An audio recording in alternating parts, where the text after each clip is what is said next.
اللہ کے نبی صلی اللہ علیہ وسلم کی نماز قضا نہیں ہو رہی، بار بار بشی طاری ہو رہی ہے۔ جب افاقہ ہوتا ہے تو پوچھتے ہیں نماز کا وقت ہوا، صحابہ عرض کرتے یا رسول اللہ صلی اللہ علیہ وسلم نماز کا وقت ہو چکا ہے۔ آپ نے وضو فرمانا شروع کیا، صحابہ عرض کرتے ہیں رب کعبہ کی قسم، جب ہم نے اپنے محمد مصطفیٰ صلی اللہ علیہ وسلم کو وضو کرایا، ان کے بدن سے لگ کر کے گرنے والا پانی کا قطرہ اتنا گرم تھا جیسے کسی حمام کا گرم پانی ہوتا ہے، اور اتنا گرم پانی تھا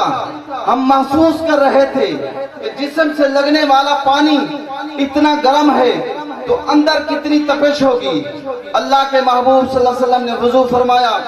دو آدمیوں کے سہارے حضرت علی المرتضی حضرت پاس رضی اللہ عنہ کے سہارے کندھوں پر چل کر کے مسجد نبوی میں تشریف لائے